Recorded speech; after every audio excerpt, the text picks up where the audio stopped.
क्या आपने कभी सोचा है कि जिस गैस से आपके घर का चूल्हा जलता है वो कहां से आता है? आज मैं आपको एक ऐसे सफर के बारे में बताऊंगा जो समुद्र के बीच से शुरू होता है और सीधा आपके किचन तक पहुंचता है। ये है लिक्विफाइड नेचुरल गैस यानी LNG की इनक्रेडिबल जर्नी। एक छोटा सा मॉलिक्यूल जो थाउजेंड्स ऑफ किलोमीटर्स ट्रैवल करता है सिर्फ आपके घर तक पहुंचने के लिए। इमेजिन कीजिए, जो गैस आप रोज यूज करते हैं कुकिंग के लिए, वो पहले ओशन के नीचे दबा हुआ था, फिर उससे एक्सट्रैक्ट किया गया, फिर उससे लिक्विड बनाया गया और फिर स्पेशल शिप्स में भरा गया। यह प्रोसेस इतना फैसिनेटिंग है कि आपका दिमाग हिल जाएगा। तो चलिए मैं आपको स्टेप बाय स्टेप बताता हूं कि यह मैजिक कैसे होता है, क्योंकि रियलिटी कभी-कभी फिक्शन से भी ज्यादा अमेजिंग होती है। वीडियो स्टार्ट करने से पहले सब्सक्राइब कर लो ताकि अगली वीडियो सबसे पहले आप तक पहुंचे। दोस्तों, सबसे पहले बात करते हैं ओशन के नीचे छुपे हुए ट्रेजर की। जी हाँ, मैं बात कर रहा हूं नेचुरल गैस रिजर्व्स की, जो समुद्र की गहराई में मिलियंस ऑफ ईयर्स से दबे हुए हैं। ये gas actually pre historic plants और एनिमल्स के फॉसिल से बनी है, जो टाइम के साथ कंप्रेस होकर गैस बन गई। ओशन फ्लोर के नीचे सेडिमेंट्री रॉक्स की लेयर्स में ये गैस ट्रैप्ड रहती है प्रेशर में। साइंटिस्ट स्पेशल इक्विपमेंट यूज करते हैं अंडर वाटर सर्वेस के लिए, ताकि पता चल सके कि गैस कहां है। सीस्मिक वेव्स भेजे जाते हैं ओशन फ्लोर में, जो गैस रिजर्व्स की लोकेशन डिटेक्ट कर देते हैं। यह प्रोसेस बिल्कुल ट्रेजर हंटिंग की तरह है, बस यह ट्रेजर अंडरग्राउंड है। मरीन जियोलॉजिस्ट्स ईयर्स तक रिसर्च करते हैं बेस्ट ड्रिलिंग स्पॉट्स फाइंड करने के लिए। ओशन में गैस रिजर्व्स यूजुअली 1000 से 4000 मीटर्स की डेप्थ में मिलते हैं। टेक्नोलॉजी की मदद से हम एक्यूरेटली प्रिडिक्ट कर सकते हैं कि कितनी गैस है किसी पर्टिकुलर एरिया में। अब भाई, जब लोकेशन पता चल जाए कि गैस कहां है, तो असली चैलेंज है उसे निकालना, और ये काम होता है ड्रिलिंग से। समुद्र के ऊपर एक बहुत बड़ा प्लेटफॉर्म खड़ा किया जाता है।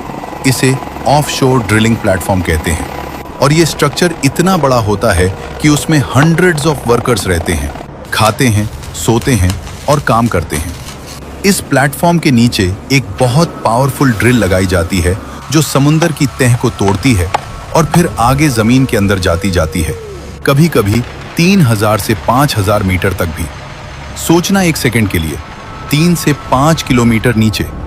जब ड्रिल गैस रिजर्व तक पहुंचती है तो गैस प्रेशर की वजह से ऊपर की तरफ आना चाहती है, लेकिन इंजीनियर्स इस प्रेशर को कंट्रोल करते हैं ताकि कोई बड़ा एक्सीडेंट ना हो।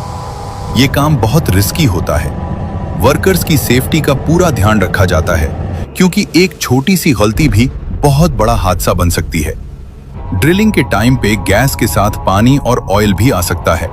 इन्हें अलग किया जाता है प्लेटफॉर्म पर ही। जो गैस निकलती है वो बहुत रफ फॉर्म में होती है, सीधा यूज करना पॉसिबल नहीं होता, तो उसे आगे प्रोसेस करना पड़ता है। ड्रिलिंग की यही कहानी है। समुद्र के दरमियान तूफान और लहरों के बीच इंसान अपना काम करता रहता है बिना रुके।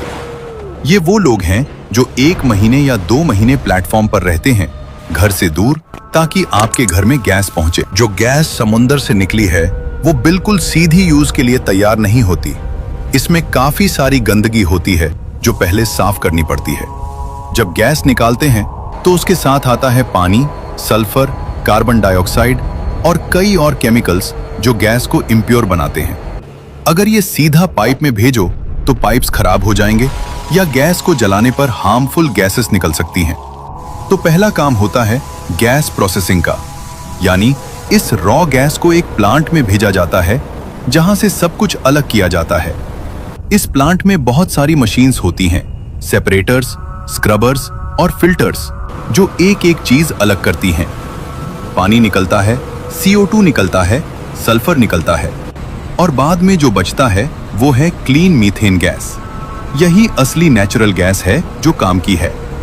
इस पूरे प्रोसेस में काफी टाइम लगता है और बहुत एनर्जी भी खर्च होती है, लेकिन ये जरूरी है क्योंकि क्वालिटी गैस ही आगे काम आती है। इस क्लीन गैस को फिर एनालाइज भी किया जाता है। साइंटिस्ट्स चेक करते हैं कि गैस कितनी प्योर है, उसका प्रेशर क्या है और कोई हार्मफुल एलिमेंट तो नहीं बचा। एक बार क्लीनिंग कंप्लीट होती है तो ये गैस रेडी होती है अगला बड़ा कदम लेने के लिए, और वो कदम है इस गैस को लिक्विड में बदलना। अब आता है सबसे इंटरेस्टिंग और साइंस वाला पार्ट, इस गैस को LNG बनाने का प्रोसेस। और LNG का मतलब है लिक्विफाइड नेचुरल गैस। भाई सोचो, एक नॉर्मल गैस जो हवा में फैली होती है, अगर उसे बहुत ज्यादा ठंडा करो, मतलब -162 डिग्री सेल्सियस तक, तो वो गैस लिक्विड बन जाती है। ये एक बहुत बड़ा साइंस का करिश्मा है। एक गैस जो बहुत जगह घेरती है, लिक्विड बनाते ही उसकी साइज 600 टाइम्स छोटी हो जाती है। मतलब जो गैस एक बड़ा फुटबॉल ग्राउंड भर सकती थी, वो अब एक छोटी सी टंकी में आ जाती है। यही रीजन है कि LNG बनाते हैं, ताकि ज्यादा क्वांटिटी को एक जगह से दूसरी जगह ले जाना आसान हो जाए। इस प्रोसेस के लिए बहुत बड़ी लिक्विफैक्शन प्लांट बनाई जाती है, जहां स्पेशल कंप्रेसर्स और कूलिंग सिस्टम्स लगाए जाते हैं, जो गैस को इतना ठंडा कर देते हैं। ये पूरा प्लांट एक मिनी सिटी की तरह होता है। हजारों लोग काम करते हैं वहां। जब गैस लिक्विड बन जाती है, तो उसका रंग हल्का सा ट्रांसपेरेंट होता है और ये बहुत ही ठंडा होता है। इतना ठंडा कि अगर इसे हाथ लगाओ तो हाथ जल जाएगा। एक्चुअली ये इतना एक्सट्रीम टेम्परेचर है कि मेटल भी कुछ सेकंड्स में डैमेज हो सकती है। इसलिए LNG को स्टोर करने और ट्रांसपोर्ट करने के लिए स्पेशल इंसुलेटेड कंटेनर्स यूज किए जाते हैं, जो इसे ठंडा रख सकें। ये लिक्विफैक्शन प्लांट अक्सर वहां होती है जहां गैस निकाली जाती है, ताकि सीधा LNG बना के शिप करो। अब गैस लिक्विड बन गई। अब इसकी जर्नी का सबसे एडवेंचरस हिस्सा शुरू होता है। गैस लिक्विड बन चुकी है और अब इसे एक देश से दूसरे देश तक ले जाना है, और इसके लिए यूज होती हैं LNG कैरियर शिप्स। ये सिर्फ और सिर्फ LNG ढोने के लिए स्पेशली डिजाइन की गई जायंट शिप्स होती हैं। सबसे पहले होता है लोडिंग का काम। LNG को एक स्पेशल लोडिंग टर्मिनल पर बड़े इंसुलेटेड पाइप्स के जरिए -162 डिग्री के साथ सीधा शिप के अंदर डाला जाता है, और ये काम 12 से 24 घंटे तक चलता है, क्योंकि इतने ठंडे लिक्विड को बहुत स्लोली ट्रांसफर करना पड़ता है। जब शिप पूरी लोड हो जाती है, तो क्रू हर चीज चेक करता है। प्रेशर, टेम्परेचर, लीकेज सब ग्रीन होने के बाद ही शिप पोर्ट छोड़ती है। समुंदर में भी काम बंद नहीं होता। क्रू 24 घंटे कंट्रोल रूम से हर टैंक को मॉनिटर करता रहता है पूरे सफर में। कतर से इंडिया तक का ये सफर लगभग 7 से 10 दिन का होता है, और जब शिप अपनी मंजिल के पोर्ट पर पहुंचती है, तब जाकर ये LNG का समुंदर वाला हिस्सा खत्म होता है और अगला सफर शुरू होता है। ये शिप्स इतनी महंगी होती हैं, एक शिप की कीमत $200 मिलियन से ज्यादा होती है। लेकिन यही एक रास्ता है समुंदर के उस पार से गैस को इस पार लाने का, और ये शिप्स ये काम बहुत कमाल से करती हैं। और अब शिप अपनी मंजिल पर पहुंच गई।